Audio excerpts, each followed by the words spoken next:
कल हम चर्चा कर रहे थे कि अपने पिता से डेथ थ्रेट, अपने पिता से मारने की धमकी सुनने पर भी 5-7 वर्ष के बालक भक्त शिरोमणि प्रहलाद को कोई भी भय नहीं हुआ।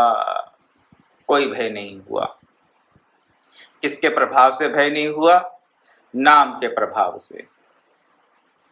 और अपने पिता की डांट फटकार, भांति भांति के भय और प्रलोभनों से भी भक्त प्रहलाद का मन अपनी उस नाम की निष्ठा से हटा नहीं।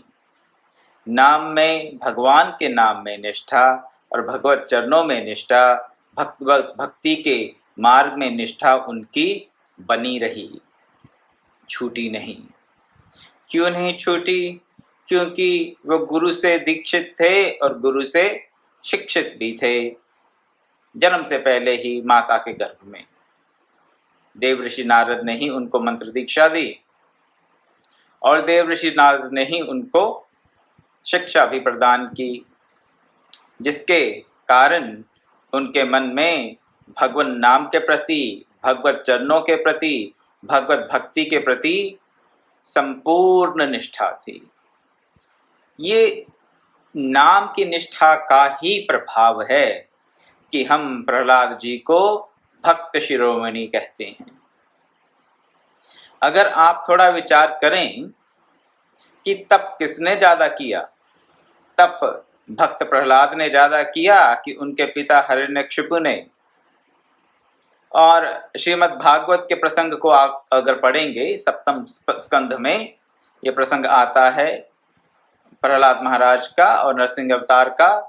उस प्रसंग में आप पाएंगे कि प्रहलाद के पिता दैत्यराज हिरण्यकशिपु ने घोर तप किया, घोर तप करके वरदान भी प्राप्त किया।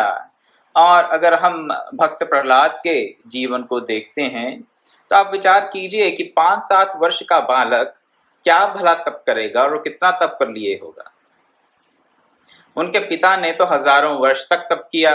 अब जिस बालक की आयु ही मात्र 5-7 वर्ष है, वो अल्पायु में क्या तप कर लेगा, कितना कठोर तप कर लेगा। तो अगर तप को देखें तो प्रहलाद जी के पिता हिरण्यकशिपु का तप अपार है। और प्रहलाद जी ने कोई तप किया भी है ऐसा हमारे सुनने में आता नहीं और बताया भी नहीं गया कथाओं में।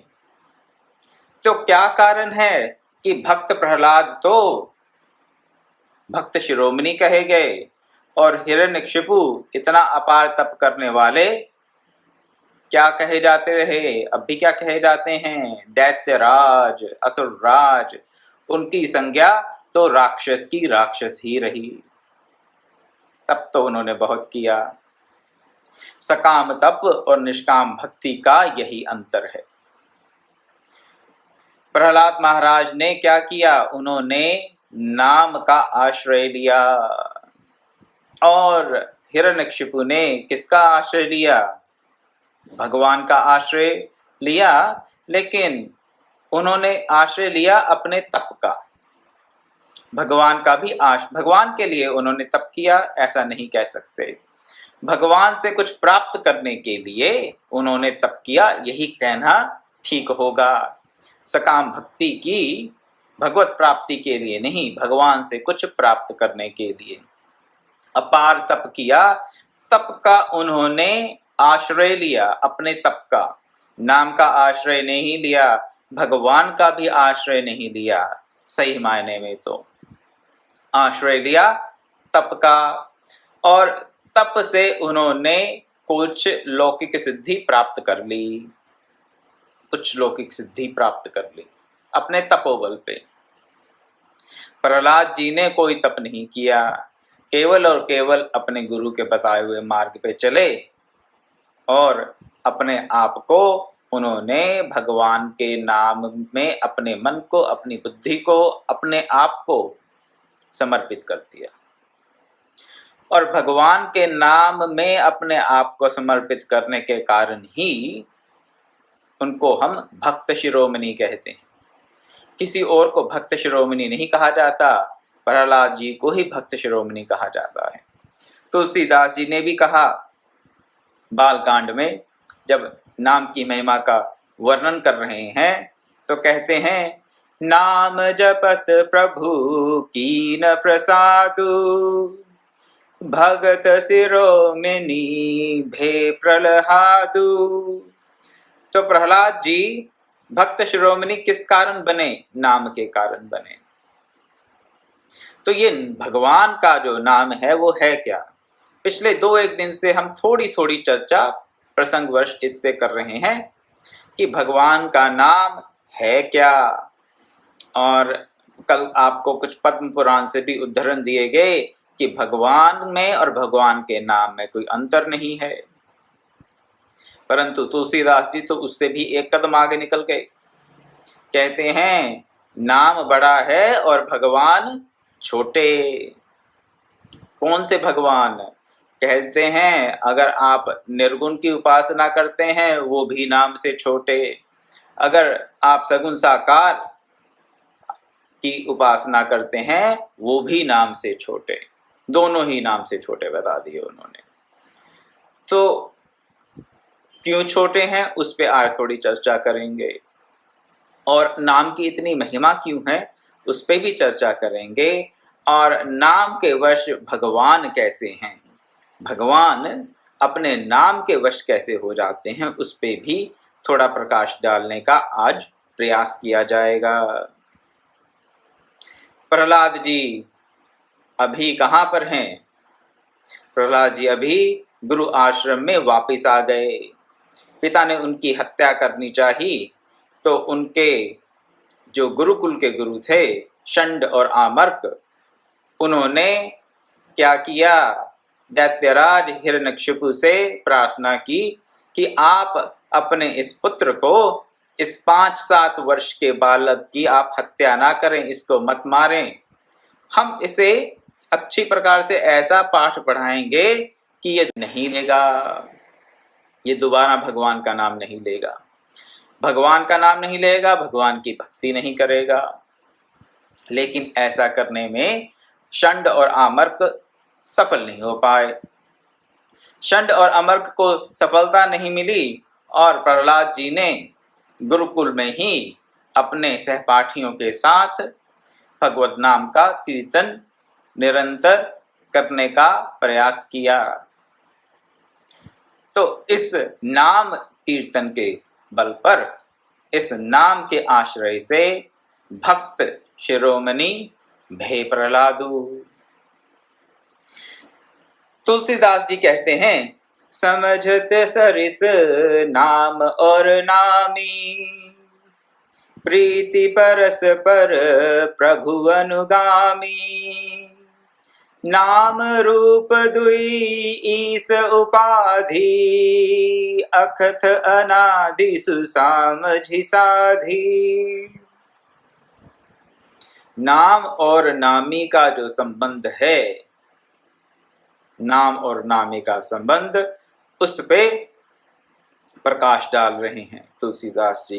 क्या कहते हैं? प्रीति परस्पर प्रभु अनुगामी। कैसी प्रीति है नाम और नामे की? जैसे कि कोई स्वामी और सेवक की प्रीति होती है। हाँ, तो यहाँ पे स्वामी कौन है और सेवक कौन है उन्होंने स्पष्ट नहीं कहा, लेकिन आगे बताएंगे कि पहले तो नाम लिया जाता है, नाम लिया गया तो ही नामी वहां पहुंचेगा। और वो कहते हैं जो रूप है वो तो ज्ञान के अधीन है। देखे रूप नाम आधीना, रूप ज्ञान नहीं नाम विहीना, रूप विशेष नाम बिन जाने, करतल गत ना पर ही पहचाने। सुमरिय नाम रूप बिन देखे, आवत हृदय स्नेह विसेखे।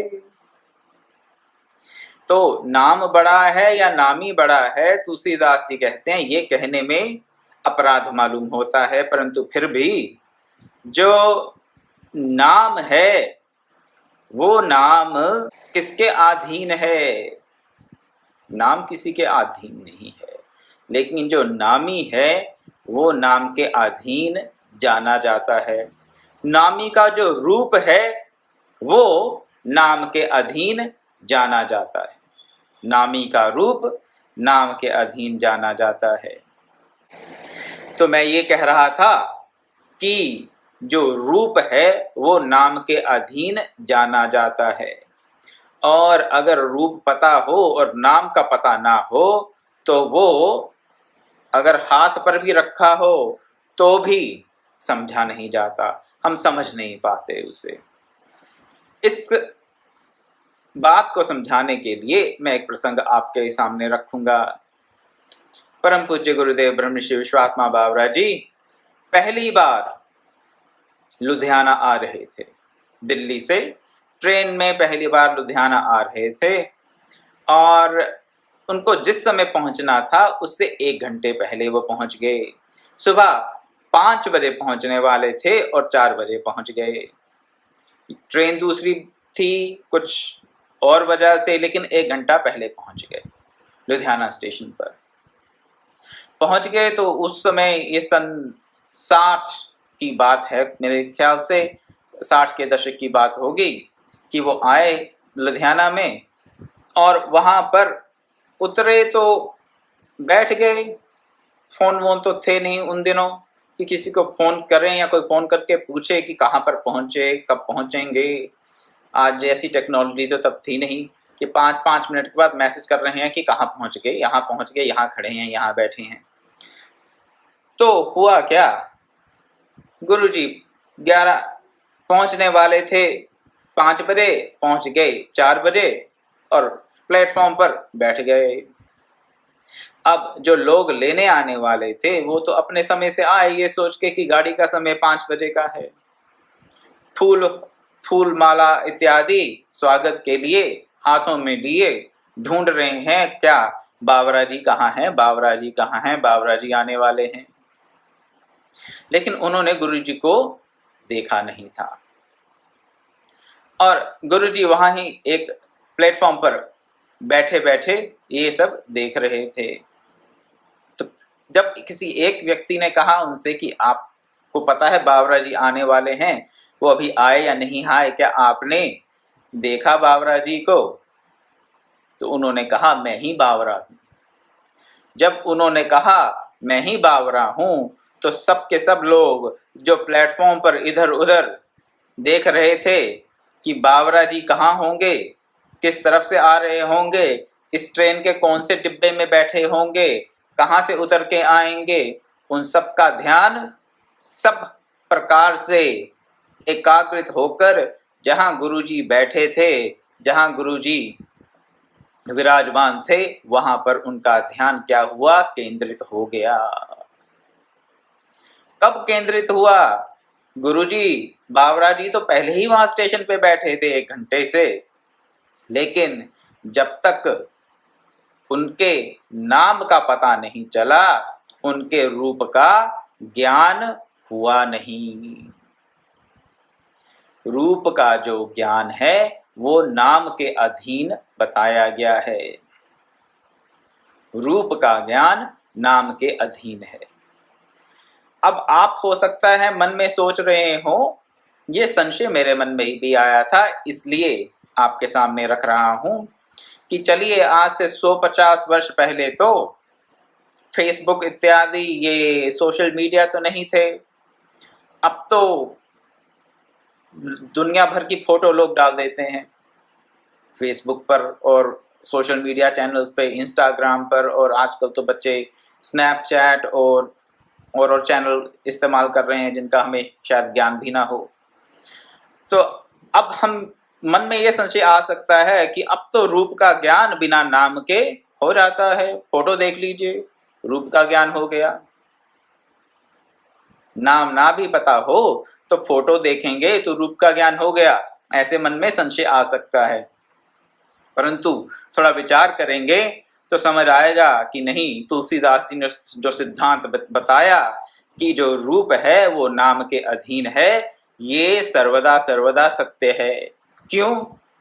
अगर आपने किसी का फोटो देखा, मान लीजिए किसी का फोटो देखा आपने और आपको नाम नहीं पता, तो आप क्या पूछेंगे? सबसे पहले क्या प्रश्न होगा आपका? यही पूछेंगे ना।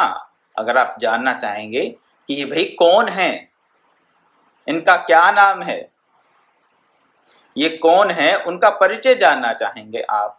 तो जो रूप है, रूप का अपने आप में कोई अर्थ नहीं रहता जब तक उसके साथ कोई नाम, कोई पहचान ना जुड़ी हो। तो रूप भी देख लेंगे, सोशल मीडिया के जमाने में फोटो भी देख लेंगे, तो यही कहेंगे अरे भाई कौन है, बताओ भी कौन है, क्या नाम है इसका।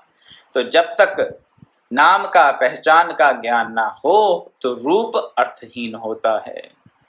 आगे क्या कहते हैं? सुमरिय नाम रूप बिन देखे, आवत हृदय सने विसेखे। अगर हम नाम का सुमिरन करते हैं और रूप नहीं देखा, अगर हम नाम का सुमिरन करते हैं और रूप नहीं देखा, हमें नहीं पता भगवान कैसे दिखते हैं। मान लीजिए ठीक है, विग्रह के दर्शन कर लिए, संतों के मुख से सुन लिया कि भगवान ऐसे दिखते हैं, ऐसे दिखते हैं, भगवान श्री राम का स्वरूप ऐसा है, भगवान श्री कृष्ण का स्वरूप ऐसा है, दुर्गा मैया का स्वरूप ऐसा है, शंकर भगवान का स्वरूप ऐसा है। हो सकता है कोई चित्र देख ले हों, कोई श्री विग्रह के दर्शन किए हों, सुने हों, पढ़े हों, टेलीविजन पे देखे हों, लेकिन फिर भी हमें रूप का पूर्ण रूप से ज्ञान हो गया ये नहीं कह सकते। और अगर रूप का ज्ञान बिल्कुल भी ना हो, अगर ऐसा भी हो कि रूप का ज्ञान नगण्य है, तो भी नाम जप करते करते, नाम जप करते करते भगवान का स्वरूप स्वयं हृदय में प्रकट होगा, दिव्य रूप प्रकट होगा। यहाँ पर जो हम रूप देखते हैं ये तो एक प्रकार से, हाँ क्षमा चाहूंगा, ये तो जो भी रूप देखते हैं इस जगत में, भगवान का भी कोई रूप देख लेते हैं चलचित्र में, टेलीविजन में, मूवी में या किसी और चित्र में, वो भी तो एक माइक आभास है रूप का, भगवान के रूप का भी वो माइक आभास है। और इन माइक आंखों से हम उस दिव्य रूप का दर्शन नहीं कर सकते। माइक आंखों से, इन आंखों से हम उस दिव्य रूप का उस प्रकार दर्शन नहीं कर सकते। उसके लिए तो नाम जप करेंगे। नाम जप से क्या होगा? प्रभु का जो दिव्य रूप है, जिस रूप के दर्शन से क्या होगा, इस माइक जगत के सारे रूप फीके लगने लग जाएंगे। तो सही मायने में हम प्रभु के रूप को जान पाएंगे और वो रूप हमारे हृदय में प्रकट होता है और अवश्य होगा। कब होगा? जब हम नाम का जप करेंगे। सुमरिय नाम रूप बिन देखे, आवत हृदय स्नेह विसेखे। स्नेह के साथ, स्नेह के साथ कैसे? प्रेम के साथ भगवान का नाम लेंगे तो निष्ठा के साथ, प्रेम के साथ, श्रद्धा के साथ भगवान के नाम का जप करेंगे तो उनका स्वरूप हृदय में अपने आप आ जाएगा। तो यहाँ पर कुछ उदाहरण देकर तुलसीदास जी ये बता रहे हैं कि जो नाम है वो रूप से बड़ा है, नाम रूप से बड़ा है। ये तो होगी सगुण की बात, सगुण साकार रूप की बात। अब जो अगुण है, निर्गुण है, जिसका कोई रूप नहीं है, क्या वो भी नाम से बड़ा है? जिसका कोई रूप नहीं, क्या वो भी नाम से बड़ा है? आगे क्या कहते हैं, अगुण सगुन बिच नाम सुसाखी, उभय प्रबोधक चतुर्दुभाखी। अगुण और सगुन, निर्गुण निराकार और सगुन साकार के बीच का जो दुभाषिया है, चतुर्दुभाषिया है, इन दोनों का ज्ञान कराने वाला है। दुभाषिया कहते हैं ट्रांसलेटर को, इंटरलॉक्यूटर को। मान लीजिए मैं एक भाषा बोलता हूँ और मेरे साथ बैठा व्यक्ति कोई और भाषा बोलता है और हम एक दूसरे की भाषा को नहीं समझते, तो हमें क्या चाहिए, एक दुभाषी चाहिए, एक इंटरलॉक्यूटर चाहिए, एक ट्रांसलेटर चाहिए। वो क्या करेगा, मेरी मान लीजिए कि मैं हिंदी जानता हूँ और मेरे सामने बैठा व्यक्ति रशियन जानता है, तो जो दुभाषिया होगा मेरी बात हिंदी में सुनेगा और रशियन में अनुवाद करके दूसरे व्यक्ति को बताएगा। सो जो दूसरा व्यक्ति कहेगा उसकी बात रशियन में सुनकर उसका अनुवाद करके मुझे हिंदी में बताएगा। तो ये हो गया दुभाषिया। तो ये जो नाम है ये निर्गुण और सगुण दोनों के बीच का दुभाषिया है। दुभाषिया इसलिए है क्योंकि नाम से निर्गुण का भी बोध होता है और सगुण का भी बोध होता है और दोनों के संबंध का भी बोध होता है नाम से। भगवान नाम के जप से आपको केवल सगुण साकार के ही बोध की प्राप्ति हो, ऐसा कोई विधान नहीं है। निर्गुण निराकार की उपासना करने वाले भी उसी नाम के सहारे ही उसके स्वरूप को जान पाते हैं। इसलिए इसको नाम को चतुर्दभाषिया कहा गया। आगे तुलसीदास जी ने फिर इस मत का प्रतिपादन किया कि निर्गुण और सगुण दोनों से बड़ा है नाम। निर्गुण और सगुण दोनों से नाम बड़ा है। तो नाम और नामी अभिन्न हैं। कृष्ण का नाम और कृष्ण का सच्चिदानंदमय विग्रह, दोनों में कोई अंतर नहीं, सत्य है। साथ ही साथ ये जो नाम है भगवान का, कोई भी नाम, ये हमें निर्गुण और सगुण दोनों का ज्ञान करा देता है। दोनों की प्राप्ति नाम से ही होती है। इसीलिए नाम को ब्रह्म से और राम से, दोनों से बड़ा कह दिया तुलसीदास जी ने। ब्रह्म का अर्थ समझ लीजिए निर्गुण निराकार, और जहां उन्होंने राम कहा वहां पर आप भगवान का सगुण साकार रूप ले लीजिए। ब्रह्म से भी बड़ा नाम है और राम से भी बड़ा नाम है। क्यों है बता रहे हैं, और ये भी बता रहे हैं कि सगुण और अगुण, सगुण साकार और निर्गुण निराकार में अंतर क्या है। अंतर केवल कहने मात्र का है। तो आइए सुनिए क्या कहते हैं वो। अगुण सगुण दुई ब्रह्म स्वरूपा, अकथ अगाध अनादि अनूपा, मोरे मत बड़ नाम दुहते, किए जहि जुग निज बस निज बूते। एक दारुगत देखिए एकू, पावक समजुग ब्रह्म विवेकु। उभय अगम जुग सुगम नाम ते, कह्यु नाम बड़ ब्रह्म राम ते। जो निर्गुण है वो उस आग के समान है जो लकड़ी में है लेकिन अभी जल नहीं रही। कोई भी लकड़ी हो उसमें अग्नि विद्यमान है। काष्ठ में, लकड़ी में अग्नि, आग है। मैं अगर आपको एक लकड़ी का डंडा दिखाऊं और कहें इसमें आग है, तो भी दिखती तो है नहीं और तुम कह रहे हो इसमें आग है।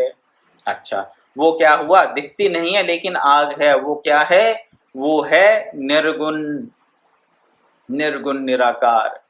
अच्छा, जब आप मुझे कहें अच्छा दिखती तो नहीं है फिर भी कहते आग, मैं कहूं अच्छा मैं अभी तुम्हें जला के दिखा देता हूं, अभी आपको जला के दिखा देता हूं। जब जला दिया उस लकड़ी को, अग्नि प्रकट हो गई, क्या हुआ? वो सगुण साकार रूप है भगवान का। जैसे अग्नि काष्ठ में सर्वत्र विद्यमान है, काष्ठ के कण कण में अग्नि विद्यमान है, लेकिन हमें दिखती नहीं। कब तक नहीं दिखती? जब तक हम उसे जलाते नहीं। तो जलाने से पहले अग्नि है, दिखती नहीं। निर्गुण निराकार ब्रह्म, जला दी तो अग्नि प्रकट हो गई। सगुण साकार रामकृष्ण आदि भगवान के चिन्मय रूप, इतना ही अंतर है। एक दारुगत देखिए एकु, पावक समजुग ब्रह्म विवेकु।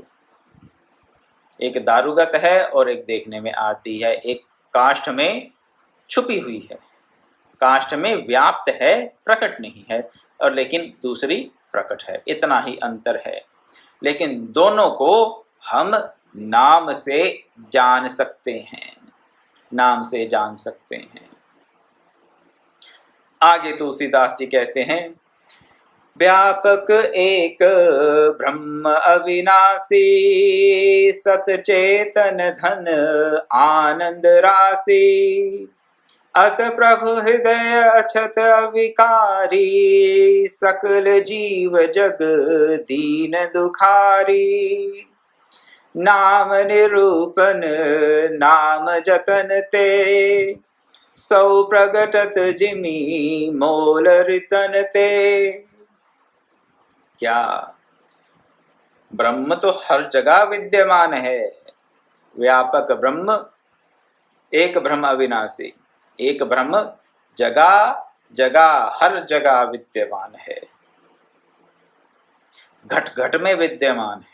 हम कहते हैं ईश्वर तो कण कण में व्याप्त है।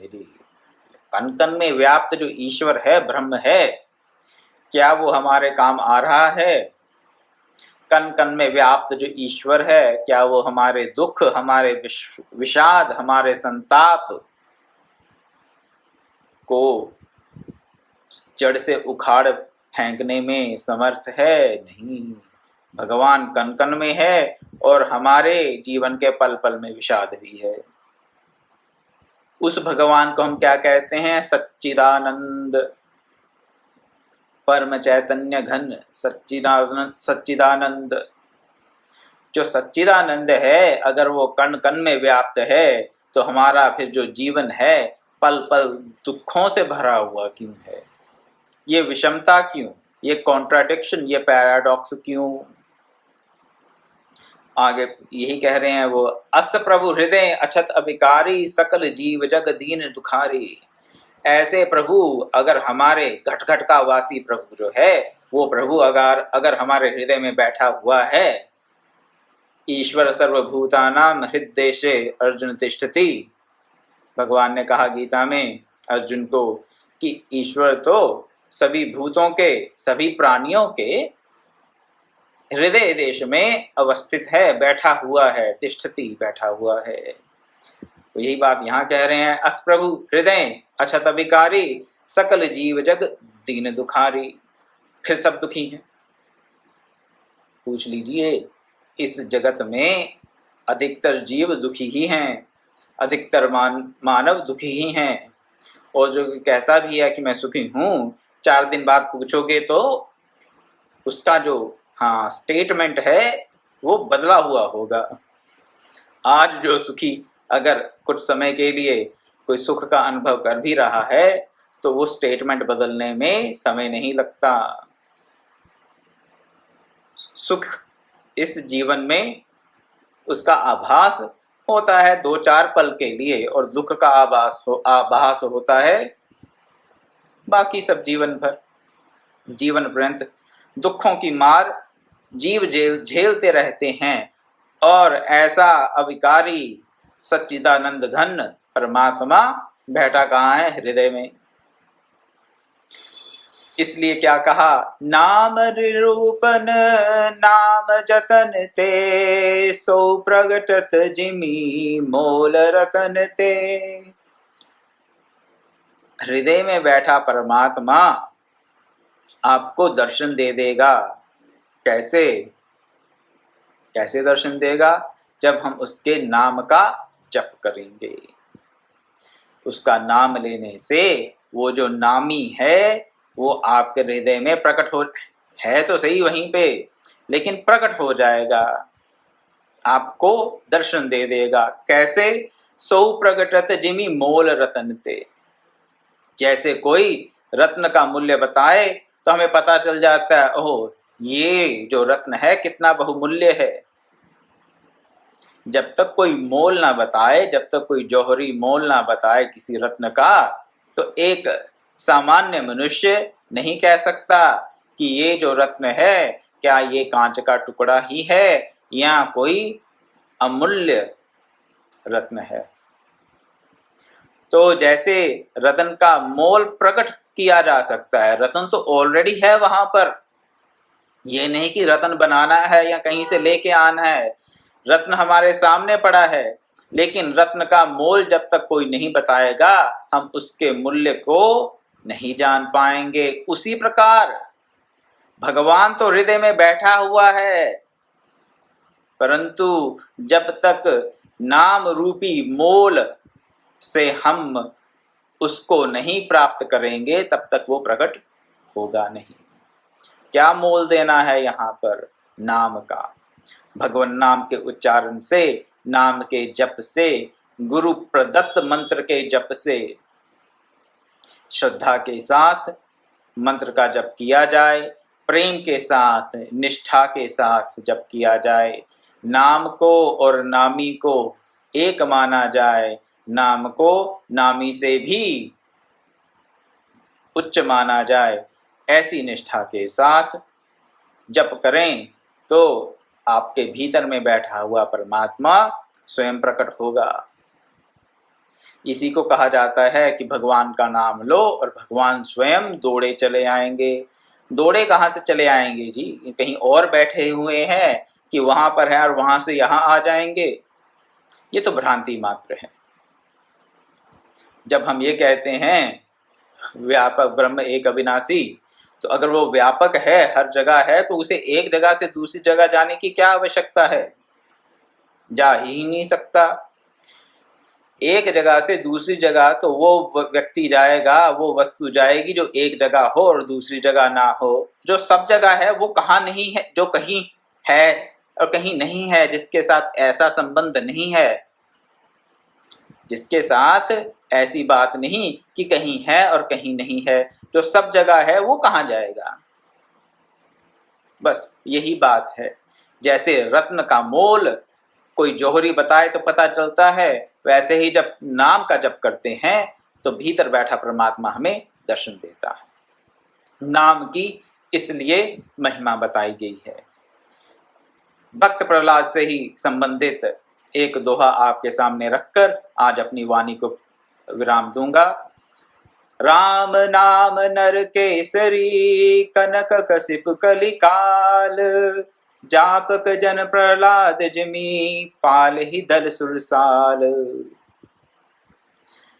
राम नाम को, भगवान के नाम को क्या बताया? नरकेसरी। नरकेसरी नरसिंह भगवान। नाम को नरसिंह भगवान बता दिया और कलिकाल को बता दिया हिरण्याक्ष, कनिकशिपु, हिरण्यकशिपु, माफ कीजिएगा, हिरण्याक्ष तो उनके बड़े भ्राता थे, उनका तो वध हो चुका है। हिरण्यकशिपु के वध के लिए जिस प्रकार नरसिंह भगवान आए थे, वैसे ही इस कलिकाल के अतिक्रमण के लिए, इस कलिकाल रूपी दैत्य से बचने के लिए हमारे पास कौन है? हमारे नरसिंह भगवान कौन है? भगवान का नाम। भगवान का नाम ही वो नरसिंह भगवान हैं जो इस कलिकाल रूपी दैत्य को खत्म कर सकते हैं हमारे लिए। और क्या करते हैं? प्रहलाद की तरह जापक जन प्रहलाद जिमी, पाले ही दल सुरसाल। इस नाम के जप करने वाले कौन हैं? प्रहलाद जैसे हैं। प्रहलाद की रक्षा जैसे की नरसिंह भगवान ने, वैसे ही नाम के जप करने वालों की रक्षा भगवान करते हैं। नाम ही करता है। नाम रूपी नरसिंह ही कलिकाल से हमें बचा सकता है। यही परम संदेश है भागवत धर्म का, यही गूढ़ रहस्य है भागवत धर्म का। क्या? नाम जप करें, भगवान के नाम से सब प्राप्त होगा। निर्गुण क्या, सगुण क्या, भक्ति क्या, ज्ञान क्या, वैराग्य क्या, सब प्राप्ति होगी। नाम में अपने मन को लगा दें। नाम में मन को लगाकर सब प्रकार की जितनी भी हमारी वासनाएं हैं वो शांत हो जाएंगी। जितनी भी मन की व्यर्थ की चेष्टाएं हैं, प्रमाद है, वो समाप्त हो जाएगा। श्रद्धा पूर्वक नाम का जप करें। नाम का जप करते करते वो प्रभु स्वयं दौड़े हुए चले आएंगे। कहने में तो ये आता है, लेकिन अंदर ही बैठा परमात्मा, हमारे अंतर में ही बैठे वो प्रभु हमें दर्शन देंगे और अवश्य देंगे। और आप सबको उन परमपिता परमात्मा के दर्शन प्राप्त हों, अपने हृदय में बैठे हुए उस परमपिता परमात्मा के दर्शन प्राप्त हों। इसी प्रार्थना के साथ, इसी आस्था के साथ कि आप सबको भगवान की और नाम की, भगवान के नाम की अनुकंपा प्राप्त हो, मैं अपनी वाणी को विराम देता हूँ। कल मिलेंगे तो देखेंगे कि इस नाम ने प्रहलाद जी की किस प्रकार रक्षा की, और फिर आगे हिरण्यकशिपु का क्या प्रसंग आता है। जैसी आज्ञा रहेगी गुरुदेव की और भगवान की, वैसी कल चर्चा करेंगे। ओम पूर्णमदः पूर्णमिदं पूर्णात् पूर्णमुदच्यते पूर्णस्य पूर्णमादाय पूर्णमेवावशिष्यते। ओम शांति शांति शांति। हरि ओम तत्सत्।